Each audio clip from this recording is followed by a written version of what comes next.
Welcome back. Now, we've always been fascinated with the idea that just maybe we can predict the future.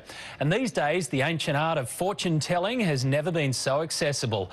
But just how reliable are those daily horoscopes? And why are they all so different? Sophie Hull reports. Sometimes it gives you a little bit of security to think that in the future you might have something to look forward to. So it's not hard and fast so much, but it's giving you some kind of guide. And there's no scientific evidence when people actually go in and test it to find that it really does work. Whether you're a ram, a crab, a scorpion or a fish, chances are you have at some stage taken a quick peek at what your destiny is according to the stars. Astrology has been around since the ancient Sumerians invented the wheel.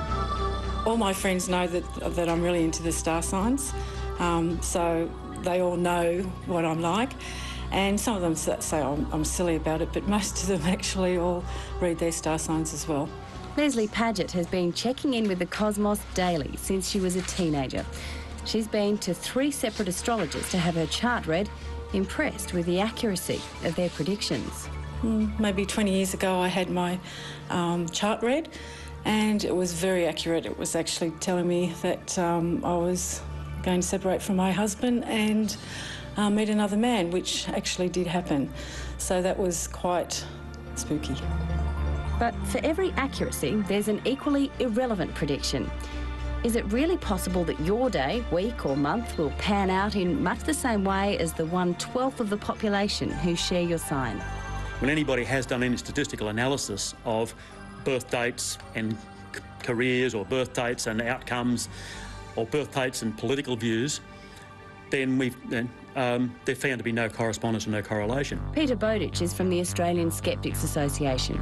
He points to a distinct lack of scientific proof to back up astrology in terms of its ability to predict the future or to determine individual personality traits. There doesn't seem to be any star sign connection to people's wealth and how they've managed the financial crisis over the last year. Everybody from every star sign has had their superannuation funds drop in value. Skeptics disagree with the basic thesis of astrology, that the position of the planets and the sun at the moment we were born will affect the outcome of our lives. Just as the planets move in a predictable pattern as part of the same universe, so too will we as individuals. There's no plausibility to it, to some of the claims made for how it works. If you pick up any magazine or buy 2 newspapers that have astrology columns in, they never agree with each other. So if the planets are moving in precise patterns for time immemorial, why do astrologers have such varying interpretations about what those planetary movements actually mean? Astrologers do differ in their interpretations of signals, although the planets themselves have a similar meaning. So you should find that there is a general theme. Astrologer Ed Tamplin says the weekly or monthly predictions for your sign by a favourite astrologer should have some relevant insights, but it will be deliberately vague to apply to a whole month of birthdays. A far more accurate prediction, he says, will come from an individual chart based on your time and place of birth.